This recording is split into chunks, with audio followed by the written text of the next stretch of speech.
Hello and welcome to Man, Woman, God. I'm Nikki Cauchi, your host.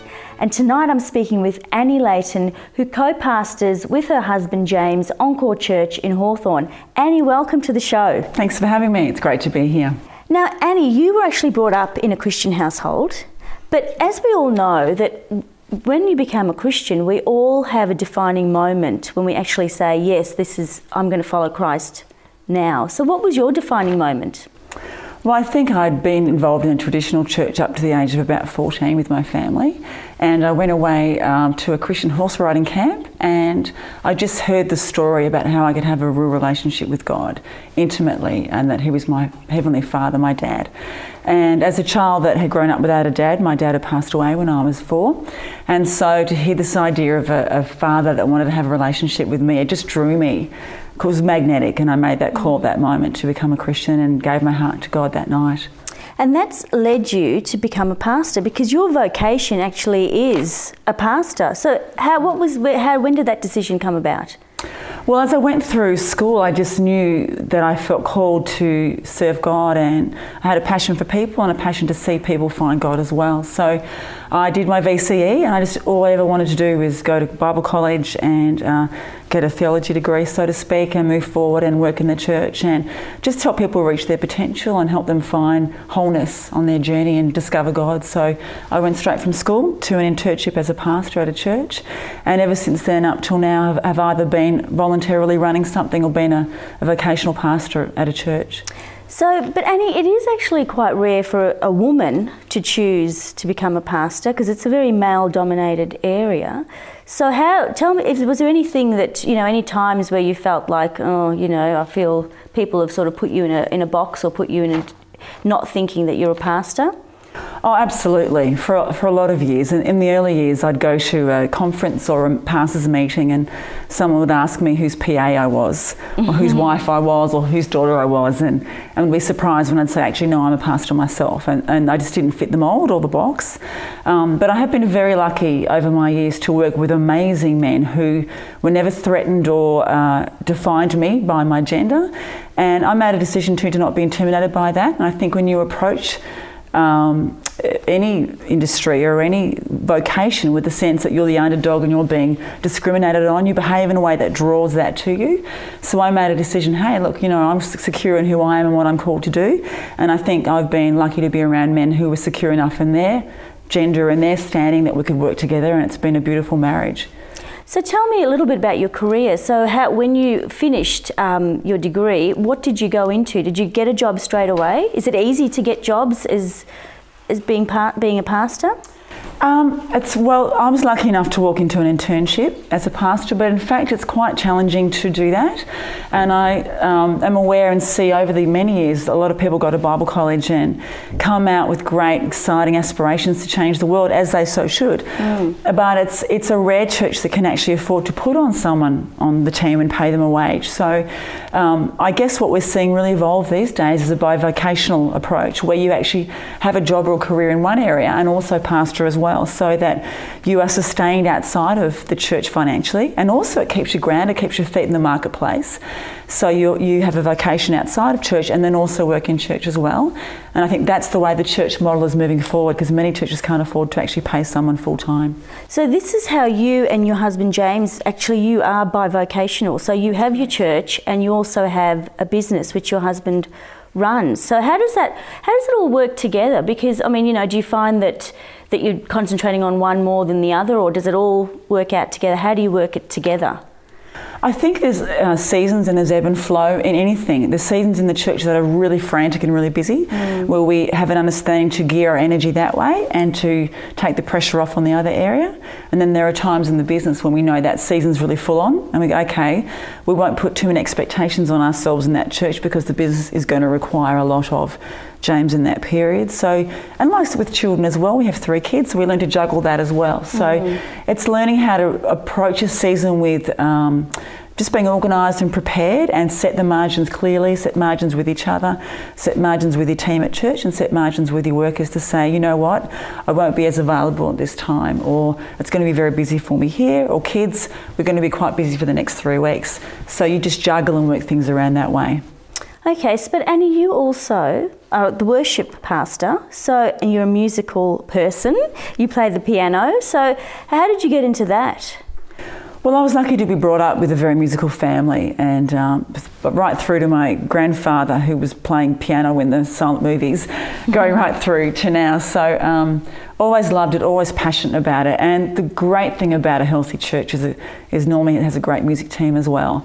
And it's not about skill, but I mean people who love what they do, and there's a passion. And I've been very privileged to be trained and worked alongside some incredible musicians over my life who trained me up and gave me great tips and hints. And I've had a passion for it, and I've worked hard to develop my skill as well, but understood that I was never called to be someone famous. It was just about that I was called to facilitate worship in the church. Because worship is a very big area, and a lot of us think of worship as, singing a few songs, raising our hands. What is worship?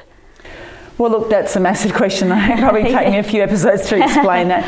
I think if you think about the word worship as ascribing worth to something, so living a life that gives worth and ascribes worth to God and a relationship with God in a way that's honouring to Him and puts Him as number one, I think is a life of worship.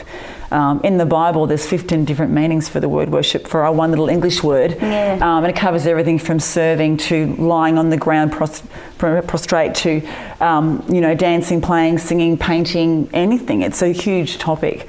So I think, though, for me as a lifestyle of worship is living a life that endeavours to just be grateful and expression of how much I appreciate and love God and adoration, and also a life that carries the presence of God, because a worshipping life is someone who lives with the presence of God on them and carries that where they go, and therefore there's an overflow of that people then meet God when they meet you, because you carry something on your life. Okay, so being a worship pastor, how do you get in tune with, how do you know what you're going to do when you get up there and want to lead people in? How do you prepare yourself? Well, there's the practical, which is certainly know your stuff, practice and have your chords and know your music and plan and prepare. But the most important thing as a worship leader is to actually not be a control freak and sit back and let God drive it. And Annie, we're just going to have to stop, and we'll come back to that in a few minutes. We're going to take a break and we're back in a minute.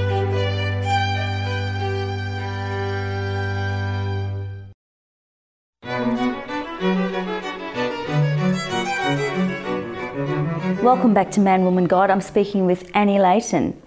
Annie, we were talking about how you prepare to lead people into worship. Yes, so look, it's really a few things that I do and encourage the team to do. There's certainly the practical thing, as I mentioned before, when we prepare and we actually practice and have skill, because you want to feel secure and confident that wherever you go, you've got the skill to undergird where you want to go. Of course, reading the Bible is important too, because you want to have a scriptural background or a scriptural content or revelation that if God takes you in a direction, with you bringing a prophetic word, you have something there as well to bring. And also prayer and waiting on God and leaning into His presence and saying, okay, God, where do you want to go this week? What do you want to do? What do you want to say? And I think if anything I've learned is to under-prepare the song choices rather than having 4 or 5 songs geared up. We're now picking 2 or 3 songs, if that, for a 40-minute window where we give space so that God can take the direction. It's His agenda, He leads it, and I just sit back and I do what I'm told, so to speak. So it's learning how to be secure in the skill base, but be free enough to be led in that fluid structure by the Holy Spirit, that God takes it where He wants, and our band can follow that ebb and flow of His Holy Spirit. Annie, now let's talk about starting your own church, because, it's a big, huge decision to make. How did that all come about? Well, basically, a few years ago, I was at a conference, and I think I've shared before on this program, and I just felt God speak very strongly to me that it was time. It was time for my husband and I to step out and run and do our own church. And I wrestled with that and fought with that, and I really didn't want to do it. And through a whole variety of circumstances and prophetic words and wrestling out with James and myself, 2 years after God spoke to me, we started September 2010. And God has just led this His own way. He's done it the way He wants to do it. We, from the very beginning, said this is your gig, God, not ours. So we'll just do our best to follow you, but you lead it where you want to go. So Annie, you started your church. Where do you begin to draw people into the church? Well, it's an interesting process, and I think you can look at it 2 ways. There's very much a corporate structure or business model where you have a Facebook and a website and you have newsletters, and we do all of that sort of thing. But again, we felt very strongly that God said this isn't about being programmatic and doing things the way that you would used to be doing in the past. It's about trusting me and following my direction and my leadership there. So what we've noticed is as we pursue things that we feel God is a God directive, and we pursue it spiritually in the sense that we pray into things, that God begins to draw people. And we've had women driving home from sailing and seeing an orange push bike that's our encore bike and chucking a U in, not even knowing why, and finding themselves in the car park and walking in and going, I don't even know why I'm here. Things like that. Or someone's on Facebook and a friend likes a photo of Encore Churches that flies by them on the side panel, and next thing you know they've clicked on and they're moving to Melbourne that week, and they walk in the door and feel at home. So God uses other mediums as well, but we very much have decided to not be super intentional with launching lots and lots of programs and working ourselves into the ground. I know one thing we felt early up, we were going to do a program with discipleship, and we'd booked the venue, we had all the lecturers, and we were going to do an after school care program, and we had the glossy banners, and we went to the Glenferrie Road Festival and we handed out all these brochures and we did this whole big thing. And then one day we just didn't feel like it was sitting right. You know how those things don't kind of gel, and we prayed and we said, God, what do you want us to do? Is this of you? And God said, it's not my idea, but I'll breathe on it if you want to do it. And we're like, why are we doing this if this isn't God's idea? So we got those brochures and we just ripped them up and just said, we've got to stop thinking the way we used to think. It's got to be God drawing the people. It doesn't mean that we don't work hard and we don't do marketing, because we really do that. But it's about, this is your church, you're building it, not us. So the ways that we're used to doing things have to change. And we see people who haven't been in church for 4 or 5 years. One woman who came to church, she couldn't sit through a service without wanting to vomit through a painful experience. Being drawn in, hearing about it, walking in the door and feeling safe enough to actually sit through a whole service and feeling safe enough to begin the heart journey again with God. And that's the sort of great stories that we're seeing. Well, see, and I was wanting to talk about stories because, you know, I'm sure there are times where you think, oh, am I really doing the right thing? But tell us some of the stories that where things have gone really well for people and you've just thought, I'm so glad that, you know, this is the right decision that we've made to start a church. Well, I think we see everything from, you know, separated people both finding Jesus independently, and then one feeling called to go back to the marriage, and the marriage coming back together and then moving back in together. There's stories like that where I go, sometimes that was supernatural, you know, to re-fall in love with your ex-partner. That's a pretty big thing. So things like that. And I think of stories of a guy riding home on his push bike, so lonely, so isolated, crying out to God, going, God, I just need to find a family. And 10 minutes later, his phone rings and it's a new friend he's met recently saying, I'm in the area going to a church. Turns out it's in this man's street. This man says, I live in that street, I'll meet you there. He walks in the door, falls in love with the place and rediscovers the presence of God and finds a healing family because he'd been recently divorced. So things like that, amazing stories. Annie, I want to talk about your relationship with James because you both co-pastor this church. Now, you know, traditionally I think when a man is the pastor of a church, the female sort of takes the back role and sits down and, or, you know, does a little bit of preaching every now and again, maybe plays the piano, but you actually do it together. And do you find that works well together? I think it really does. I think when you both understand what your unique callings are, we're both very different people. We have very distinct and different callings, and actually it works very well because we sharpen each other. So we have permission with each other to say, hey, I'm not sure about that, or what did you think about this? And we kind of keep each other, I use the word accountable, which sounds more of a negative governmental word, but we just sharpen each other and go, hey, I wasn't sure about that, or what do you think about this? And we're open and we're flexible. And it actually, between the two of us, there's a good cross-section of experience and giftings that makes it work. And then we've gathered, or God's brought amazing people who, where our weaknesses are, compensate in that area as well. So we work together, and if anything, it's been wonderful for our marriage. It's been a massive blessing because our hearts and our life's work is the same. You know, when normally two people are in different industries or different fields, you don't always have something in common that you can talk about. But we spend a lot of our times talking about what we feel God's saying, and our kids are involved there too, and they have ownership as well. So it's been a great, you know, plus, you know, we have our moments too. Yeah, but overall it's excellent. And it's a good balance, I think, to the leadership of the church as well. Well, we're going to take another break, but we'll be back with more with you, Annie. We're back in a few minutes.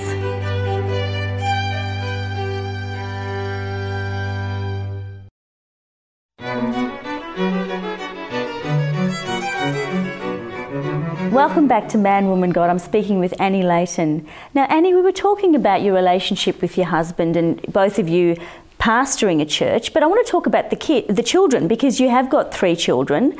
Tell me about how they see the two of you doing this, and what do they, what are their thoughts on it all? Well, I think it was very important when we decided to step out and start a new church that they had ownership of it.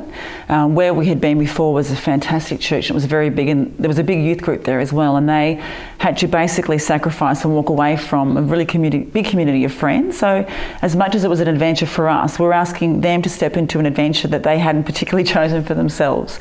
But they, in their amazing graciousness as little humans on their own, all agreed and felt that they were happy to step into that adventure and come out from that community and move an hour away from all their friends and their school to start this adventure of church planting. And I think we've made it very clear to them that this is theirs as much as it is ours, and they have ownership of what we're doing. They process through a lot of things that we work through, but we don't force them to have to be in a certain state of maturity of their faith or try and escalate them or move them forward as followers. We let them do their own journey, and they're all at different stages of the journey themselves, all 3 of them at different parts of their walk with God, and we've never pressured them. We've never forced them to be more than where they're at. We certainly get them to help, of course, and they are probably free labour. They're there early and they leave last, and they're doing all the setup, and we do have a joke about that. But the bonuses of that is that they have developed great skills up front. They're great musicians, all of them. They've learnt how to have great conversations with anyone they meet, so they have developed leadership skills through the process of being involved in a church plant that stand them in good stead for leadership skills at uni or school, or great conversations socially with friends. So they've gleaned skills which has been helpful for them as well. But because they have ownership of the vision, they are not unhappy to be involved in the process as well. And also too, it's important to say that we've never earmarked them as pastors' kids.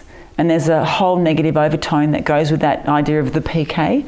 And we've never said, oh, you're pastors' kids, and made any big deal about it. And we don't expect them to live or function indifferently because their parents happen to do this as a vocation.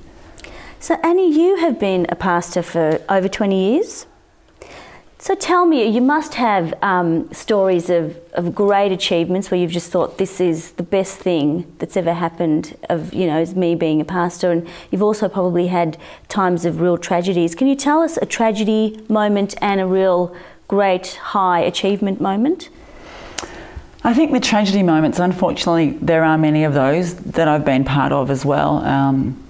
Everything from bearing friends' babies, being at parts of funerals, tragic funerals. We've had moments which are ironic and tragic in the same time, such as one day I had to lead it. We had a very big meeting. It was a massive conference with a guest speaker, and I was the meeting leader, had to rev up the crowd, so to speak, and it was a big night, and someone was killed out the front accidentally by an old pastor driving home, and we had to get up and announce the death and then announce, let's start the meeting, woohoo! And there are those moments where you just go, mate, does this job get any harder? So there's, and I say that with a laugh, but there are moments like that where you just go, whoa, how do I navigate my way around this? Sicknesses, people passing away that you believe for, that would be healed. There's lots of things that you face, and relationship changes and all kinds of things. So they're the things that you have to navigate through. And there's always a great upgrade for me in those moments where I go, okay, what's the upgrade for me here in my character and my development as a person through this tragedy, where I could be defeated by this, or what have I got to learn? What is there to grow in me? What is my upgrade for me through this hard time? And God's always faithful and says, right, this is the next level of growth for you out of this situation. So it's been a positive out of a negative situation. I think triumphs, look, there are so many great things that I've seen. And I think a life of someone who's come and broken, who then becomes whole, for me is a triumph. To do a journey beside someone. I think of someone that I met as a school mum many, many years ago who was in heavy depression, wouldn't leave her house. Sort of became part of her journey, was there when she became a Christian, sort of through my friendship, and then eventually ended up becoming a staff member of a church, and then met her new husband, and then had the privilege of marrying her in a ceremony. And that is like a thrill to see that entire circle of life, to have journeyed with her from heavy depression, divorced, very broken, right through to whole, loving Jesus, brand new marriage, successful life, now living overseas.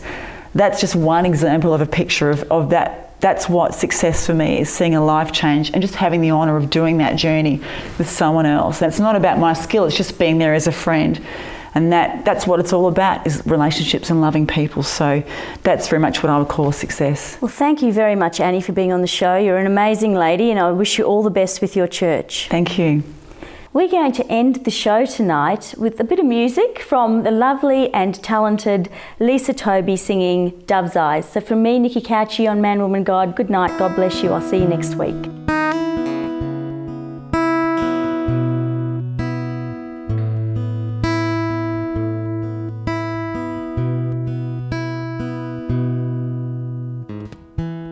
I don't want to talk about you like you're not in the room.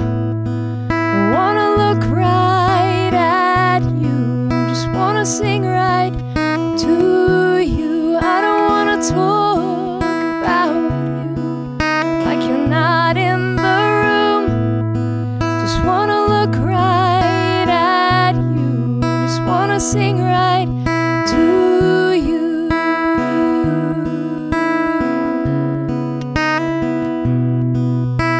Sing to you,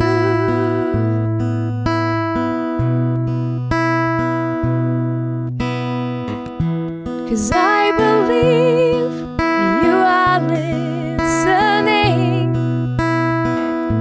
and I believe you move at the sound of my voice, and I believe you are listening.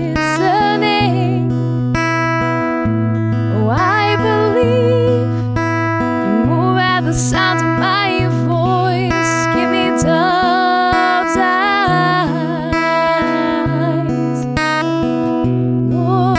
Give me undistracted devotion for only you. Give me dove's eyes. Give me undistracted devotion for only you.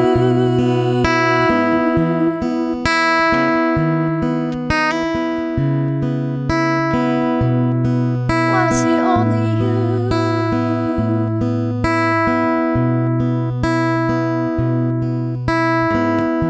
'Cause I believe you are listening, and I believe you move at the sound of my voice. Oh, I believe you are listening, and I believe you move at the sound of my voice. Give me dove's eyes, Lord. Give me undistracted devotion for only you. Give me dove's eyes.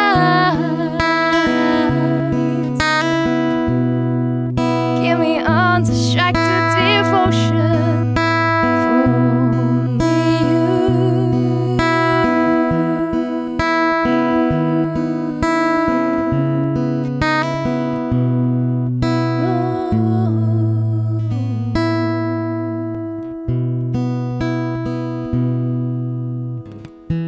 I don't want to talk about you like you're not in the room.